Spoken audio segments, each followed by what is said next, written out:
বিহারে রাহুল গান্ধীর সভা থেকে প্রধানমন্ত্রীকে কটূক্তি এবং যার জন্য ধুন্ধুমার পরিস্থিতির সৃষ্টি হয়, আর তার আঁচ এসে পড়ে কলকাতাতেও। কলকাতাতে প্রদেশ কংগ্রেস দপ্তরে তাণ্ডব চালানো হয়, হামলা চালানো হয়, আর তারই প্রতিবাদে এবার কংগ্রেস মিছিল করছে।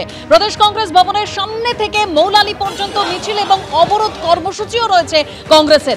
সরাসরি আমাদের প্রতিনিধি উজ্জ্বল মুখোপাধ্যায় রয়েছেন সেই মিছিল থেকে। উজ্জ্বল,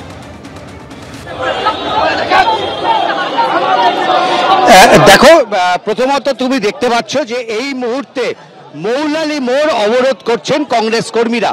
শুভঙ্কর সরকারের নেতৃত্বে মৌলালি মোড়ে কংগ্রেস কর্মীরা এসেছেন এবং গোটা মৌলালি মোড় কিন্তু এই মুহূর্তে অবরুদ্ধ। কারণ তাদের অভিযোগ যে বিজেপি নেতা রাকেশ সিং তার নেতৃত্বে একদল দুষ্কৃতী তারা প্রদেশ কংগ্রেস দপ্তরে সকাল 11:30 নাগাদ আসে এবং তারপরে যে ছবি ছিল রাহুল গান্ধী, প্রিয়াঙ্কা গান্ধী, তাদের ছবি ভাঙচুর চালানো হয়। এমনকি প্রদেশ কংগ্রেস দপ্তরের সামনে তারা আগুন ধরায়, সেখানে টায়ার জ্বালিয়ে তারা প্রতিবাদ করে এবং তাদের অভিযোগ ছিল যে রাহুল গান্ধী নরেন্দ্র মোদীকে যেভাবে আক্রমণ করছে তার প্রতিবাদ জানাতেই এইভাবে প্রদেশ কংগ্রেস দপ্তরে তাদের এসে এই হামলা। এরপর কিন্তু কংগ্রেস কর্মীরা আস্তে আস্তে দপ্তরে আসতে শুরু করে। প্রথমে তারা যায় থানায় গিয়ে তারা ডেপুটেশন দেয় এবং এই ডেপুটেশন দেওয়ার পর কংগ্রেস থেকে বলা হয় যে যদি তাকে 24 ঘন্টার মধ্যে গ্রেপ্তার করা না হয় এবং বিজেপি যদি এই ঘটনার জন্য ক্ষমা না চায় তাহলে আরো বৃহত্তর আন্দোলন করে তোলা হবে। এবং তারপর প্রদেশ কংগ্রেস দপ্তর থেকে মিছিল নিয়ে কংগ্রেস কর্মীরা আসেন এবং এই মুহূর্তে মৌলালি মোড় অবরোধ করা হয়েছে শুভঙ্কর সরকারের নেতৃত্বে।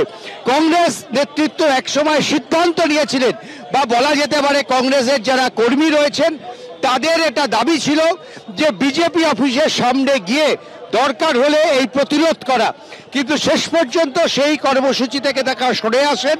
এই মুহূর্তে কংগ্রেস দপ্তর থেকে বেরিয়ে এই মুহূর্তে কিন্তু প্রতিরোধ চলছে এবং দেখতে পাচ্ছ যে কোনো একটা গাড়ি বা যাই হোক না কেন কংগ্রেস কর্মীরা রীতিমতো উত্তেজিত। এমনকি কলকাতা পুলিশের যে একটা গাড়ি সেটা ঢুকে পড়েছিল, সেই গাড়িটাকেও কিন্তু পিছু হটাতে বাধ্য হলো এবং কংগ্রেস কর্মীরা সেই গাড়ি ঘিরে তারা কিন্তু বিক্ষোভ দেখাচ্ছে। তাদের দাবি যে কোনোভাবেই কিন্তু তারা এখানে ছাড়বে না। ফলে অবরোধ চলছে, মাঝে মধ্যেই উত্তেজনা তৈরি হচ্ছে, গোটা রাস্তা তারা আটকে রেখে দিয়েছে এবং কংগ্রেস নেতৃত্বের অভিযোগ যে পুলিশকে জানানো সত্ত্বেও এন্টালি থানার পুলিশ 45 মিনিট পর সেই ঘটনাস্থলে এসে পৌঁছেছিল। ফলে সব মিলে মৌলালি মোড়ে কিন্তু এই মুহূর্তে উত্তেজনা। তুমি দেখতে পাচ্ছ অঞ্জন যে ছবি দেখাচ্ছে যে পুলিশের একটা গাড়ি ঢুকে গেছিল যেখানে অবরোধ রয়েছে মৌলালি মুখের যে 4 রাস্তার মোড়ে, সেই পুলিশের গাড়িকে কিন্তু কংগ্রেস কর্মীরা ফিরিয়ে দিতে বাধ্য হলো।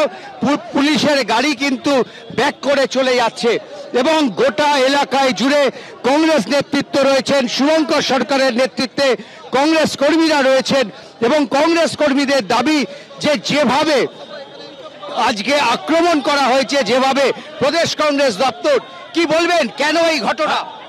দেখুন, রাহুল গান্ধীকে ভয় পেয়ে গিয়ে এরা লুকিয়ে এসে চোরের মতো পার্টি অফিস ধ্বংস করে দেওয়া, মানুষকে খুন করা চক্রান্ত যা করেছে তার বিরুদ্ধে সারা কলকাতার কংগ্রেস কর্মীরা এসছে। আগামীকাল মহামিছিলের ডাক প্রদেশ কংগ্রেস অফিস থেকে কলেজ স্ট্রিট পর্যন্ত 2:30টার সময়। এবং এই ঘটনা কেন হঠাৎ করে প্রদেশ কংগ্রেস দপ্তরে এই আক্রমণ করতে গেল? রাহুল গান্ধীকে ভয় পেয়ে গেছে। 2019, 2024 হরিয়ানা, মহারাষ্ট্র ভোট চুরি করে যে জিতছে রাহুল গান্ধী দেখিয়ে দিয়েছে, তারই পরিণতি আজকে রাহুল গান্ধীকে দেখে ওরা ভয় পাচ্ছে। তাই বিজেপির গুন্ডা বদমাশদের পাঠিয়ে দিয়েছে এই অসভ্যতামি করার জন্য, বর্বর দল একটা। দেখতে পাচ্ছ এখানে কিন্তু রীতিমতো উত্তেজনা পুলিশের সঙ্গে এবং এখানকার কেউ হয়তো বাইক নিয়ে ঢোকার চেষ্টা করছিল।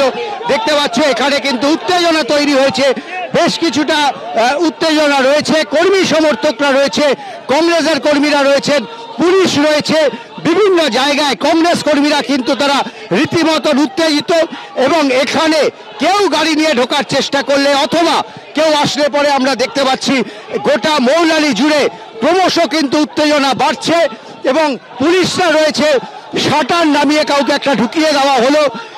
তার বিরুদ্ধে কি বিজেপির লোক আছে এমনটাই কংগ্রেসের অভিযোগ এবং তাকে কোনো রকমের শাটারের মধ্যে পুলিশ ঢুকিয়ে দিল, শাটার বন্ধ করে দেওয়া হলো। ফলে সব মিলে কিন্তু এই মুহূর্তে তুমুল উত্তেজনা, রীতিমতন উত্তেজনা রয়েছে মৌলালি মোড়ে।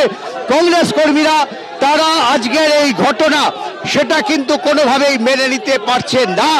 ফলে আমরা দেখতে পাচ্ছি রীতিমতন উত্তেজনা রয়েছে। পুলিশ তারা ক্রমশ পুলিশ সক্রিয় হচ্ছে, গাড়ি সমস্ত কিন্তু এখনো পর্যন্ত বন্ধ। এবং আমরা দেখলাম শুভঙ্কর সরকার এসে ঘটনাটাকে নিয়ন্ত্রণ করার চেষ্টা করছে। কোনো একজন ব্যক্তি তিনি নাকি বিজেপির সমর্থক এমনটাই কংগ্রেসের অভিযোগ এবং তাকে এই মৌলালি মুখে দেখতে পেয়ে তার উপরে কিন্তু রীতিমতন ঝাঁপিয়ে পড়ে কংগ্রেস কর্মীরা। কোনো রকমে সে প্রাণ ভয় পালায় এবং পুলিশ এসে তাকে একটা দোকানের মধ্যে ঢুকিয়ে শাটার বন্ধ করে দিয়েছে।